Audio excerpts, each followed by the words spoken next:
কেটে যায় মানুষ তাকে ভোলে না। যুগের পরে যুগ কেটে যায় মানুষ তাকে ভোলে না। চলে না রে চলে না রে চলে না রে চলে না, চলে না রে চলে না রে কাকে ছাড়া চলে না। কে সে পরিচয় কি তার? হাসির রাজা জ্ঞানের রাজা রসিক রাজা গোপাল ভাঁড়। হাসির রাজা জ্ঞানের রাজা রসিক রাজা গোপাল ভাঁড়। হাসির রাজা জ্ঞানের রাজা। আজ বুঝি আমার প্রাসাদে শাহী বিরিয়ানি রান্না হচ্ছে। আহ, ঠিক ধরেছেন জাহাপানা। আচ্ছা, আপনি বুঝলেন কি করে? বুঝবো না মানে? আমার থেকে হাজার ক্রোশ দূরে বিরিয়ানি রান্না হলেও আমি ঠিক তার খোঁজ পেয়ে যাবো উজির। আহা আহা, কি সুগন্ধ! আমার দিল খুশ হয়ে গেল। সে তো পাবেনই জাহাপানা। এ তো আর যে সে বিরিয়ানি নয়, এ হলো নবাব বাহাদুরের জন্য বানানো শাহী বিরিয়ানি। আর সেটা বানাচ্ছে মুর্শিদাবাদের নাম করা নবাবের খাস রাঁধুনি আকবর। ঠিক বলেছো উজির, আকবর বড় ভালো বিরিয়ানি রাঁধে, যাকে বলে লাজবাব। আকবরের মতন বিরিয়ানি রান্না করতে আর কেউ পারে না। হ্যাঁ জাহাপানা, তাই তো আকবর আপনার প্রাসাদের খাস রাঁধুনি। এবার এসব ছেড়ে তাড়াতাড়ি আমার জন্য শাহী বিরিয়ানি নিয়ে আসতে বলো উজির। আমার যে বিরিয়ানির গন্ধ শুকে জিভ দিয়ে জল ঝরে পড়ছে, আর অপেক্ষা করলে ওই জলেই আমি শুদ্ধ গোটা মুর্শিদাবাদ ভেসে যাবে। এই কে আছিস? তাড়াতাড়ি জাহাপানার জন্য শাহী বিরিয়ানি নিয়ে আয়।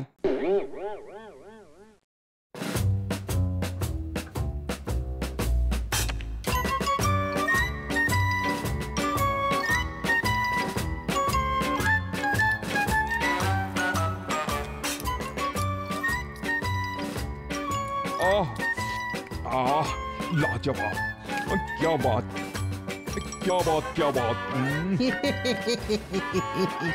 আমাদের জাহাপানা বড় ভালো মানুষ, বিরিয়ানি পেলে আর কিচ্ছুটি চায় না।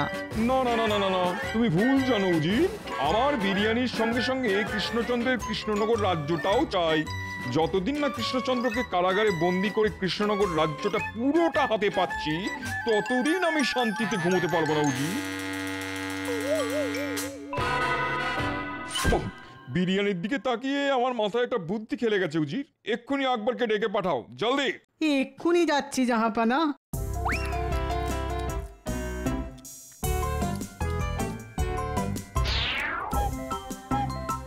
এসো, আমার তোমার সঙ্গেই দরকারি কথা আছে। বলুন জাহাপনা, বিরিয়ানির স্বাদ কি আপনার পছন্দ হয়নি জাহাপনা? হয়েছে হয়েছে হয়েছে, তোমার মতন সুন্দর বিরিয়ানি রান্না করতে আর কেউ পারবে না, তাই এই বিষয়ে আমার কোনো সন্দেহ নেই। তাহলে সমস্যাটা কোথায় জাহাপানা? আমি আকবরের বানানো বিরিয়ানি খেয়ে খুব খুশি হয়েছি, তাই আমি খুশি হয়ে আকবরকে 1 মাসের ছুটি দিলাম। যাও। জো হুকুম জাহাপনা।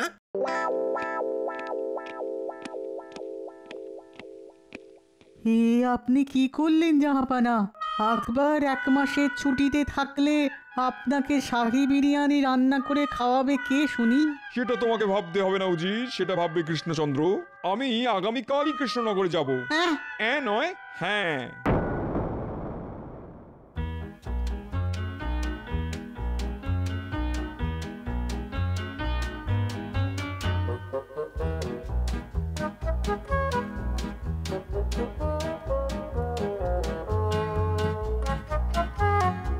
যতদিন গোপাল আছে ততদিন আমি যত ভালোই কাজ করি না কেন, মহারাজ কিছুতেই আমার প্রশংসা করে না।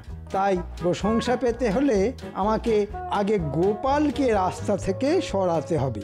গোপালকে একবার রাস্তা থেকে সরাতে পারলেই আমাকে কৃষ্ণনগরের রাজা হওয়ার থেকে কেউ আটকাতে পারবে না। কিন্তু কিন্তু কি করে গোপালকে রাস্তা থেকে সরাবো?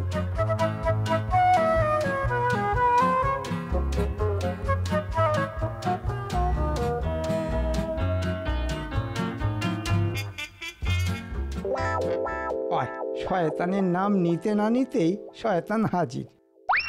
এই রাজ্যে সবাই আমাকে কত ভালোবাসে, কত সম্মান করে, আর তাদের মধ্যে সব থেকে আগে হলো আমার নাতি নাতনিরা। তাই এই বিপদের দিনে ওরা আমার পাশে থাকবে না, সেটা কি হয়? বিপদ? কিসের বিপদ? গোপাল আবার কি বিপদে পড়লো? না না, এটা আমাকে জানতেই হবে। গোপালের পিছু নিয়ে দেখি তো।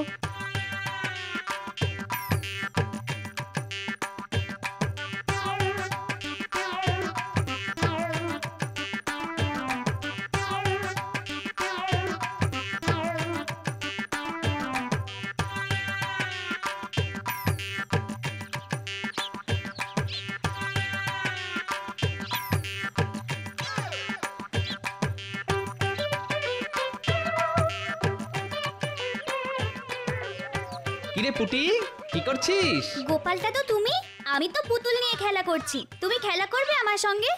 না রে পুটি, এখন খেলার সময় নেই, আমাকে রাজসভায় যেতে হবে। আসলে তোর দিদা গতকাল বাপের বাড়ি চলে গেছে বুঝলি। এদিকে আমি একা মানুষ, তাই আর রান্না বান্না চাপাইনি। দেখি রাজসভা থেকে ফিরে ওই চালে ডালে কিছু একটা বসিয়ে দেবো। সে কি? না না না না, খালি পেটে রাজসভায় যাবে কেন গোপাল দাদা? তুমি আমাদের বাড়িতে এসো, দুটি ভাত খেয়ে যাও। হ্যাঁ গোপাল দাদু, এসো না। আর যতদিন না পুটির দিদা বাপের বাড়ি থেকে ফিরছে, ততদিন তুমি আমাদের বাড়িতেই দুবেলা খেও গোপাল দাদা। বলছো? তা এত করে যখন বলছো তখন না হয়। ও, এই হলো গোপালের বিপদ। এটা পাক্কা ধান্দাবাজ। কি সুন্দর দুবেলা খাওয়ার ব্যবস্থাখানা করে নিল। হ্যাঁ, যাই মহারাজকে গিয়ে গোপালের নামে বাড়িয়ে বাড়িয়ে নালিশ করে আসি, তাতে যদি চিড়ে ভেজে। হ্যাঁ,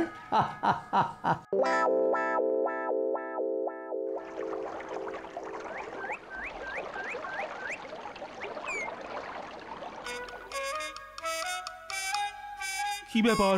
গোপাল রোজ দেরি করে মানছি, কিন্তু আজ আবার মন্ত্রী গেল কোথায়? সেটাই তো, আমাদের মন্ত্রী মশাই তো সবার আগে রাজসভায় আসেন, আজই শুধু এলেন না। মন্ত্রী মশাইয়ের কি আবার শরীর টরীর খারাপ করলো? মহারাজ, মহারাজ।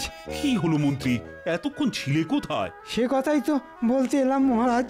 গোপালের বউ গোপালকে ছেড়ে বাপের বাড়ি চলে গেছে, তাই গোপাল পুঁটির বাড়িতে গিয়ে কান্নাকাটি শুরু করেছে। আর চোখের জল দেখিয়ে ঠিক দুবেলা খাবার ব্যবস্থা করে নিয়েছে। গোপাল কি ধরিবাজ লোক, শুধু একবার ভাবুন মহারাজ। মন্ত্রীমশাই, আমার মনে হয় আপনার কোথাও ভুল হচ্ছে। আমি যতদূর জানি ওই পুঁটিদের বাড়ির সঙ্গে গোপালের বাড়ির খুব ভালোই সম্পর্ক, তাই গোপাল। তুমি কিছুই জানো না বিজ্ঞান। না না, গোপাল এটা মোটেই ভালো কাজ করে। আজ গোপাল আসুক রাজসভায়। আগে গোপালের নাম নিলেন আর গোপাল হাজির মহারাজ। এবার জমবে খেলা। ঠিক জায়গায় আগুনটা ধরিয়ে দিয়েছি। এবার দেখো গোপাল, মহারাজ তোমাকে করবে তিরস্কার আর আমার করবে প্রশংসা। গোপাল, শুনলাম তোমার গিনি বাপের বাড়ি চলে গেছে বলে তুমি পুঁটির বাড়িতে দুবেলা করে খাবে। হ্যাঁ, আপনার কানে এই খবরটাও পৌঁছে গেছে? বাহ, আমাদের মন্ত্রী মশাই হাওয়ার গতির থেকে কম যান না দেখছি। তুমি ঠিক ধরেছো, এই খবরটা আমাকে মন্ত্রী দিয়েছে। ছি ছি গোপাল, তুমি আমার বিপদের দিনে সবার আগে ঝাঁপিয়ে পড়ো, আর তোমার বিপদের দিনে তুমি একবারও আমার কাছে পর্যন্ত এলে না। এ আপনি কি বলছেন মহারাজ? ঠিক বলছি। না না গোপাল, আজ থেকে পুঁটির বাড়িতে নয়, তুমি রাজ বাড়িতে এসে দুবেলা খেয়ে যাবে। এই যে মেঘ না চাইতেই জল। ধন্যবাদ মন্ত্রী মশাই, সবই হয়েছে আপনার জন্য। যা, গোপালের ক্ষতি করতে গিয়ে অজান্তে সাহায্য করে ফেললাম। ঠিক আছে মহারাজ, আমি দুবেলা এসে রাজবাড়িতে খেয়ে যাব। বাবা, রাজসভায় ঢুকতে না ঢুকতেই খাবার নিয়ে আলোচনা শুনতে পেলাম বলে মনে হলো। নবাব বাহাদুর আপনি? এই তো নবাব বাহাদুর এসেছেন। আর যখন এসেছেন তখন একটা না একটা ঝামেলা না পাকিয়ে কিছুতেই যাবে না। কেন কৃষ্ণচন্দ্র, অবাক হলে বুঝি? না মানে থাক থাক, ওসব মানে থাক। বড় বিপদে পড়ে তোমার কাছে এলাম, একমাত্র তুমিই পারো আমাকে এই বিপদ থেকে উদ্ধার করতে। তাই নাকি? বেশ বেশ, বলুন নবাব বাহাদুর, আমি চেষ্টার ত্রুটি রাখবো না, কথা দিলাম। সবার সামনে বলা যাবে না। তুমি আমার সঙ্গে রাজবাড়ির বাগানে চলো, ওখানেই আমি তোমাকে আমার সমস্যার কথা বলবো। আচ্ছা, আজ তবে রাজসভা এখানেই শেষ হলো। তোমরা যে যার বাড়ি ফিরে যাও, বাড়ি ফিরে যাও। না না, একটা গন্ডগোল আছে বলে মনে হচ্ছে। এক্ষুনি বাড়ি যাওয়া উচিত হবে না। এবার বলুন নবাব বাহাদুর, আপনি কি বিপদে পড়েছেন আর আমি আপনাকে সেই বিপদ থেকে কিভাবে উদ্ধার করতে পারি? আসলে হয়েছে কি, তুমি তো জানো কৃষ্ণচন্দ্র আমি কেমন খাদ্য রসিক মানুষ। ভালো ভালো খাবার ছাড়া আমার একটা দিনও কাটতে চায় না। কিন্তু গতকাল আমার দরবারের খাস রাঁধুনি আকবর মাসখানেকে ছুটি নিয়ে দেশের বাড়ি চলে গেছে। সে কি? হ্যাঁ, সেইখানেই তো বিপদ। আকবর খুব সুন্দর বিরিয়ানি রান্না করতো। আকবরের বানানো শাহী বিরিয়ানি দেখলেই আমার জিভ থেকে জল ঝরে পড়তো। কিন্তু এখন আমাকে ওই শাহী বিরিয়ানি রান্না করে খাওয়াবে কে? তাই তো আমি ছুটে এলাম তোমার কাছে। তুমি আমাকে এমন একটা রাঁধুনি খুঁজে দাও যার তৈরি শাহী বিরিয়ানি দেখলেই আমার জিভ থেকে জল ঝরে পড়বে। সে কি? মানে কৃষ্ণনগরে এমন রাঁধুনি পাবো কোথায়? কেন কেন কৃষ্ণনগরে কেউ বুঝি বিরিয়ানি রাঁধতে পারে না? হ্যাঁ পারে, কিন্তু এখানে ওই বিরিয়ানি খাওয়ার চলটা মুর্শিদাবাদের মতো অত নেই। তাই মানে আমি কোনো কথাই শুনতে চাই না কৃষ্ণচন্দ্র। তোমার হাতে মাত্র একদিন সময়। আগামীকালের মধ্যে যদি এমন রাঁধুনি খুঁজে পাও যার বানানো বিরিয়ানি দেখলে আমার জিভ থেকে জল ঝরে পড়ে, তাহলে এই যাত্রায় তুমি বেঁচে যাবে। না হলে আমি তোমাকে সারা জীবনের মতন কারাগারে বন্দি করে রাখবো, এই বলে দিলাম। রাঁধুনি না পেলে কারাবাস? চিন্তা করবেন না মহারাজ, আমি তো আছি। আমি ঠিক ভালো রাঁধুনি খুঁজে বার করব। তবে দেরি নয় মন্ত্রী, তুমি এক্ষুনি খোঁজা শুরু করো। কিন্তু মহারাজ, খোঁজার জন্য তো কিছু। এই নাও। আমি আমি এক্ষুনি যাচ্ছি মহারাজ, এক্ষুনি যাচ্ছি। আমি কালকের দিনটা তোমার প্রাসাদেই থাকবো কৃষ্ণচন্দ্র। তুমি রাঁধুনি খুঁজে পেলে তাকে দিয়ে বিরিয়ানি রান্না করিয়ে আমার ঘরে নিয়ে এসো। আমার যদি পছন্দ হয় তাহলে আমি তাকে নিয়ে মুর্শিদাবাদে ফিরে যাব, বুঝলে? চলো উজির। আরে এ আবার কেমন বিপদ! এমন বিরিয়ানি রান্না করতে হবে যেটা দেখে নবাব বাহাদুরের জিভ থেকে জল টুপিয়ে পড়ে। যেটা ভেবেছিলাম সেটাই দেখছি সত্যি হলো। কিন্তু কিন্তু যাই, বাড়ি গিয়ে একটা ঘুম দিই। একটা না একটা পথ তো নিশ্চয়ই আছে নবাব বাহাদুরকে খুশি করার জন্য। এবার মহারাজের কারাবাস হবে, আর নবাবের সঙ্গে হাত মিলিয়ে আমি বসবো কৃষ্ণনগরের সিংহাসনে। কিন্তু মহারাজের কাছ থেকে মোহর যখন নিয়েছি তখন কয়েকজনকে তো ধরে নিয়ে যেতেই হবে।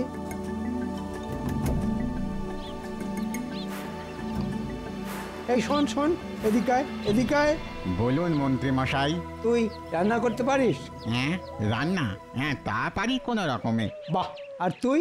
আগে কোনোদিনও তো করিনি, তবে চেষ্টা করে দেখতে পারি। তাহলে চল আমার সঙ্গে রাজবাড়িতে, আজ তোদের বিরিয়ানি রান্না করতে হবে। হ্যাঁ বিরিয়ানি? না না না, তো সব পারবো না। পারবি না মানে? চল বলছি, না হলে মহারাজকে বলে তোদের সব জমি জমা কেড়ে নেব। কথা বাড়াস না, বুঝেছিস? কথা বাড়াস না। মন্ত্রীমশাই যা বলছে তাই করি। চল চল। হ্যাঁ হ্যাঁ হ্যাঁ, তাই ভালো। চলুন মন্ত্রী মশাই।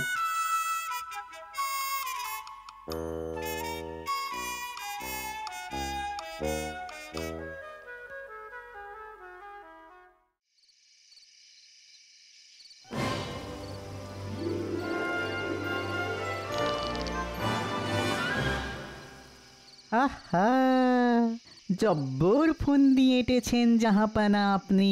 কৃষ্ণচন্দ্রের মুখ তো পুরো পোড়া বিরিয়ানির হাঁড়ির মতো দেখতে লাগছিল। দাঁড়াও উজির, এখনো কৃষ্ণচন্দ্রের হাতে কালকের দিনটা আছে। এবার আমি কৃষ্ণচন্দ্রকে বিরিয়ানির হাঁড়ির ভেতরে ঢুকিয়ে সেদ্ধ করেই ছাড়বো। কিন্তু জাহাপানা, কৃষ্ণচন্দ্র যদি গোপালের সাহায্য নিয়ে এমন কাউকে ধরে নিয়ে আসে যে সত্যি সত্যি ভালো বিরিয়ানি রাঁধতে পারে, তখন কি হবে? বিরিয়ানি খাবো তো আমি, আর সেই বিরিয়ানির স্বাদ যতই ভালো হোক আমি নিজের মুখে কিছুতেই স্বীকার করব না। আমাদের জাহাপানার লাজবাব বুদ্ধি, পুরো শাহী বিরিয়ানির মতন।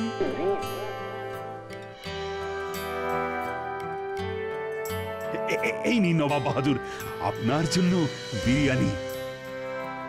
খেয়ে বলুন তো কেমন হয়েছে।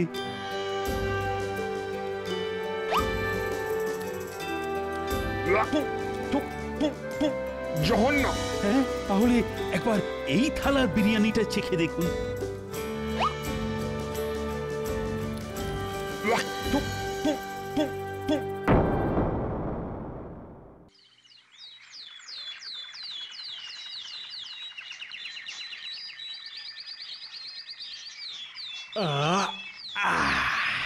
জব্বর ঘুম হয়েছে।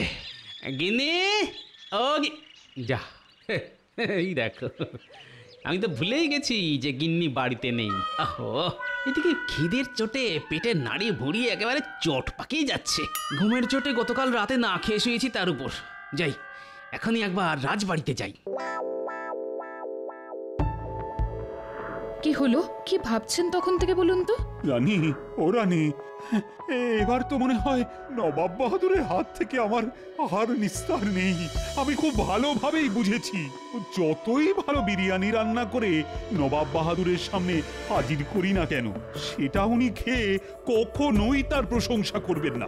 উনি ঠিক করেই এসেছেন আমাকে কারাগারে বন্দী করে তবেই মুর্শিদাবাদে ফিরবেন। আপনি ভেঙে পড়তে পারেন না, এর থেকেও জটিল সমস্যা এসেছে। আর গোপাল আপনার পাশে দাঁড়িয়েছে। এবারও না হয় আপনি গোপালকে ডেকে পাঠান। ডেকে পাঠানোর দরকার নেই রানীমা, খিদের চোটে গোপাল হাজির। দাঁড়াও গোপাল, আজ আমি গরম গরম লুচি ভেজেছি, তুমি বসো, আমি এক্ষুনি নিয়ে আসছি। একই মহারাজ, আপনার পাতের লুচিগুলো তো রাগ করে নেতিয়ে গেল। ওগুলোকে তাড়াতাড়ি পেটে চালান না করলে যে অপমান করা হবে মহারাজ। গোপাল, ও গোপাল, আমি যে বড় সমস্যায় পড়েছি। আমি জানি মহারাজ, নবাব বাহাদুর যখন আপনাকে রাজবাড়ির বাগানে ডেকে নিয়ে গেলেন, তখন আমি গাছের আড়াল থেকে সব শুনেছি। হ্যাঁ, তুমি সব জানো? আমাকে তাহলে বাঁচাও, বাঁচাও গোপাল, বাঁচাও। সে আর বলতে, গোপাল থাকতে মহারাজ কৃষ্ণচন্দ্রের কোনো ক্ষতি হবে না, কিন্তু তার আগে আমার পেটে দুটো দানা পানি দিতে হবে, না হলে বুদ্ধি খুলবে না মহারাজ। এই নাও গোপাল, যত ইচ্ছে খাও। খাই। হ্যাঁ,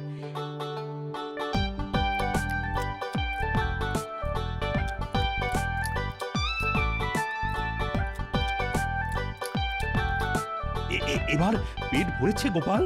না মহারাজ।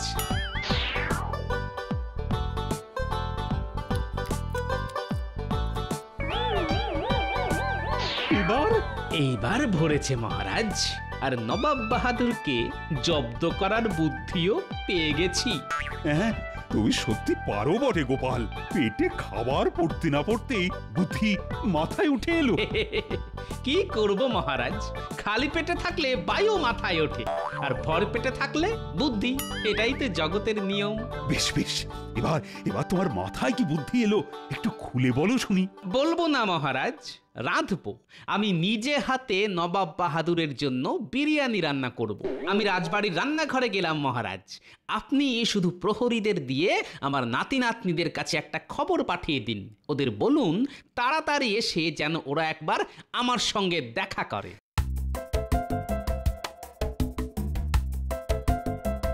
গোপালের মাথায় কি চলছে ভগবানই জানেন। প্রহরী, এক্ষুনি গোপালের নাতি নাতনিদের ডেকে পাঠাও।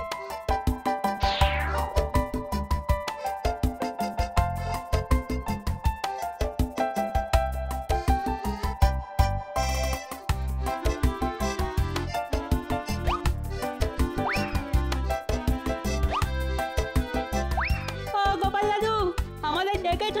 হ্যাঁ, একটা কাজ আছে। যা, ছুটে গিয়ে নিয়ে আয়, আর বেছে বেছে পাকাগুলো আনিস কিন্তু। আচ্ছা গোপাল দাদু। গোপালটা সেই কখন রান্নাঘরে ঢুকেছে, এখনো পাত্তা নেই।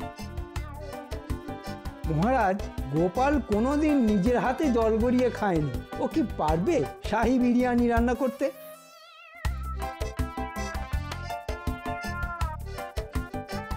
অনেক সময় দিয়েছি, আর নয়। তুমি হাল ছেড়ে দিয়েছো দেখছি কৃষ্ণচন্দ্র। এবার চলো কারাগারে। না না, আসলে ওই গোপাল আপনার জন্য বিরিয়ানি রান্না করছে। আমাকে আরেকটু সময় দিন নবাব বাহাদুর। আগে রান্না একটা শিল্প নবাব বাহাদুর, আর গোপাল হলো শিল্পী মানুষ। এই তো গোপাল এসে গেছে। কোথায় বিরিয়ানি? আমি তো বিরিয়ানির গন্ধ পাচ্ছি না। মন্ত্রী তো ঠিকই বলেছে জাহাপানা, আমিও তো পাচ্ছি না। এই গোপাল, কি আছে ওটার ভিতরে?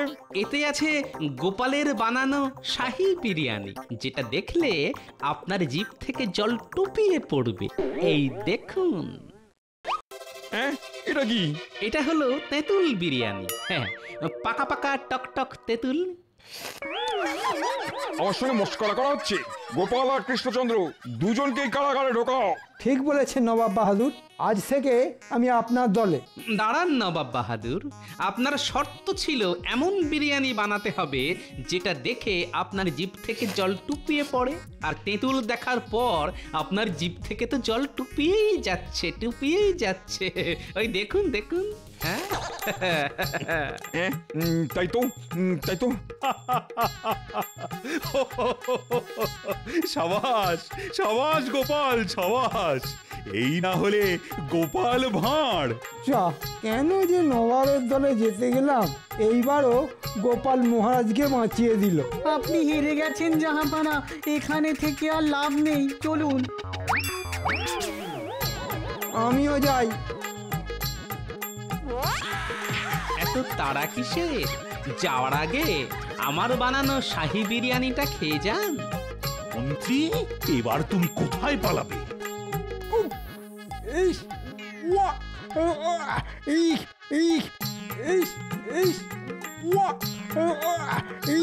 কি জঘন্য খেতে। এটাই তোমার শাস্তি। খাও খাও, আরো খাও, খাও।